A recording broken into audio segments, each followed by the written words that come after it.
Welcome to English Story Adventures. Today, we dive into an exciting story.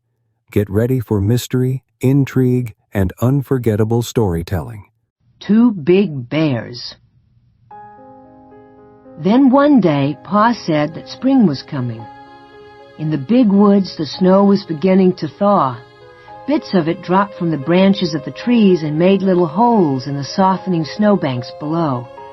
At noon, all the big icicles along the eaves of the little house quivered and sparkled in the sunshine, and drops of water hung trembling at their tips. Pa said he must go to town to trade the furs of the wild animals he'd been trapping all winter. So one evening he made a big bundle of them. There were so many furs that when they were packed tightly and tied together, they made a bundle almost as big as Pa. Very early one morning, Pa strapped the bundle of furs on his shoulders and started to walk to town. There were so many furs to carry that he could not take his gun. Ma was worried, but Pa said that by starting before sunup and walking very fast all day, he could get home again before dark. The nearest town was far away. Laura and Mary had never seen a town. They had never seen a store. They had never seen even two houses standing together. But they knew that in a town there were many houses and a store full of candy and calico and other wonderful things, powder and shot and salt and store sugar. They knew that Pa would trade his furs to the storekeeper for beautiful things from town, and all day they were expecting the presents he would bring them. When the sun sank low above the treetops and no more drops fell from the tips of the icicles, they began to watch eagerly for Pa. The sun sank out of sight. The woods grew dark, and he did not come. Ma started supper and set the table, but he did not come. It was time to do the chores, and still he had not come. Ma said that Laura might come with her while she milked the cow. Laura could carry the lantern. So Laura put on her coat, and Ma buttoned it up, and Laura put her hands into her red mittens that hung by a red yarn string around her neck, while Ma lighted the candle in the lantern. Laura was proud to be helping Ma with the milking, and she carried the lantern very carefully.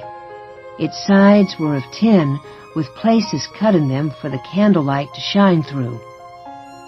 When Laura walked behind Ma on the path to the barn, the little bits of candlelight from the lantern leaped all around her on the snow.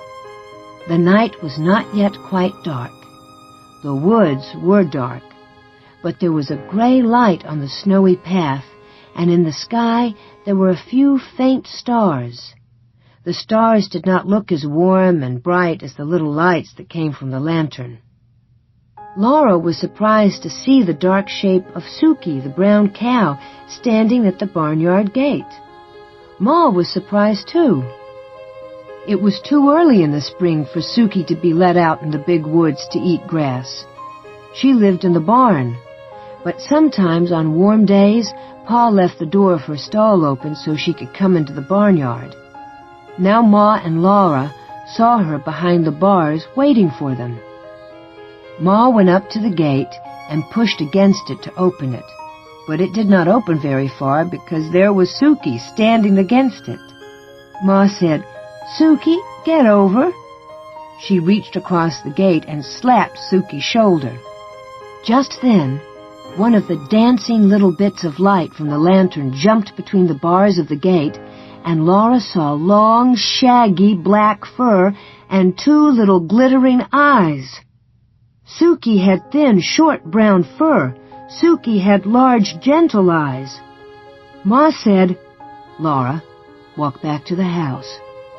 So Laura turned around and began to walk toward the house. Ma came behind her. When they had gone part way, Ma snatched her up, lantern and all, and ran. Ma ran with her into the house and slammed the door. Then Laura said, "Ma, was it a bear?" "Yes, Laura," Ma said. "It was a bear." Laura began to cry. She hung on to Ma and sobbed, "Oh, will it eat Suki?" "No," Ma said, hugging her. "Suki is safe in the barn. Think, Laura, all those big, heavy logs in the barn walls, and the door is heavy and solid, made to keep bears out. No, the bear cannot get in and eat Suki." Laura felt better then. "But he could have hurt us, couldn't he?" she asked. "He didn't hurt us," Ma said. "You were a good girl, Laura, to do exactly as I told you, and to do it quickly, without asking why." Ma was trembling, and she began to laugh a little. "To think," she said, "I've slapped a bear." Then she put supper on the table for Laura and Mary. Pa had not come yet. He didn't come. Laura and Mary were undressed, and they said their prayers and snuggled into their trundle bed. Ma sat by the lamp, mending one of Pa's shirts. The house seemed cold and still and strange without Pa. Laura listened to the wind in the big woods.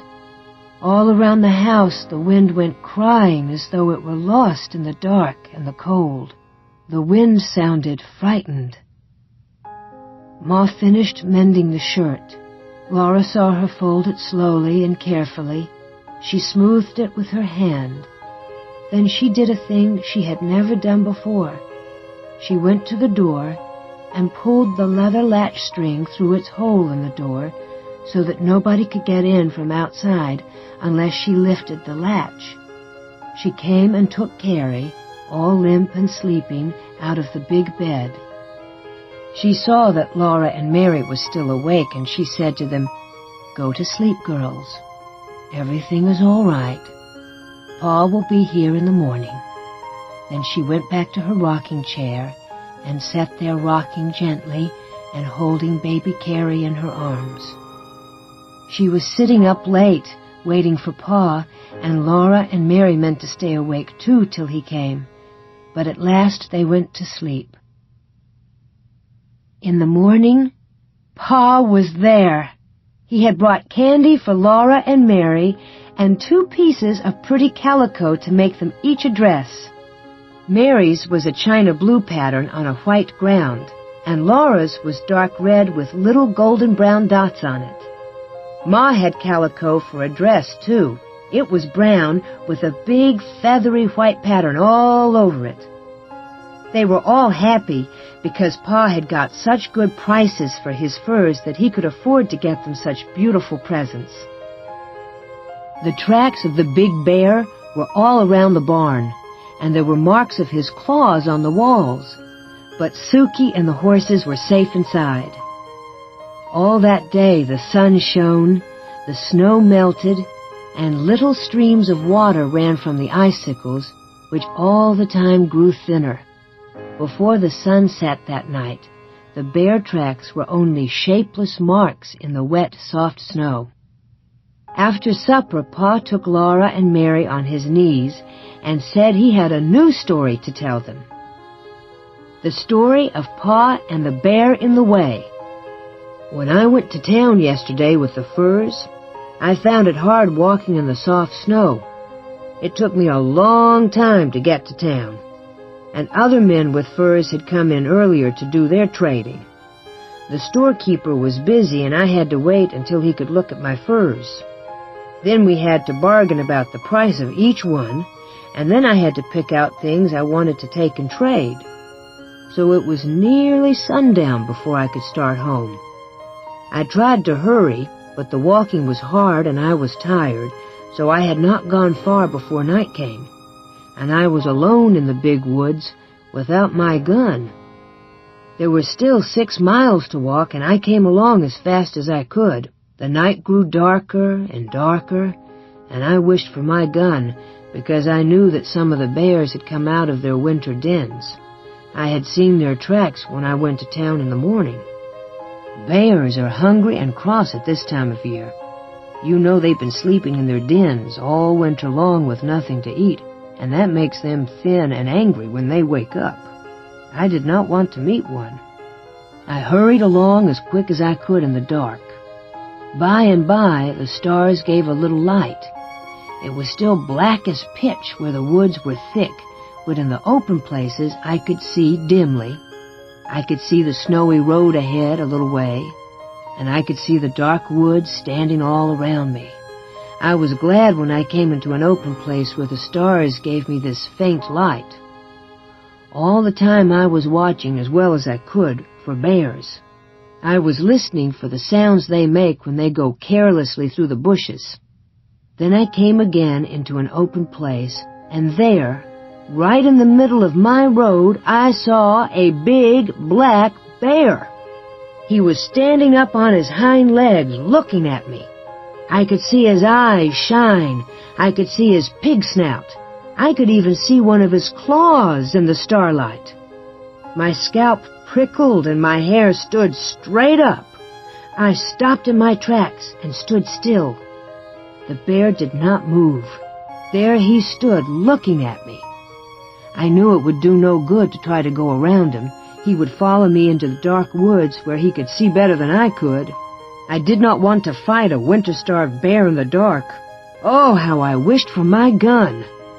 I had to pass that bear to get home. I thought that if I could scare him, he might get out of the road and let me go by. So I took a deep breath, and suddenly I shouted with all my might and ran at him, waving my arms. He didn't move. I did not run very far toward him, I tell you. I stopped and looked at him, and he stood looking at me. Then I shouted again. There he stood. I kept on shouting and waving my arms, but he did not budge. Well, it would do me no good to run away. There were other bears in the woods. I might meet one any time. I might as well deal with this one as with another. Besides, I was coming home to Ma and you girls. I would never get here if I ran away from everything in the woods that scared me. So at last I looked around, and I got a good big club, a solid, heavy branch that had been broken from a tree by the weight of snow in the winter. I lifted it up in my hands, and I ran straight at that bear. I swung my club as hard as I could and brought it down, bang, on his head. And there he stood, for he was nothing but a big black burned stump. I had passed it on my way to town that morning. It wasn't a bear at all. I only thought it was a bear because I'd been thinking all the time about bears and being afraid I'd meet one. It really wasn't a bear at all? Mary asked. No, Mary, it wasn't a bear at all.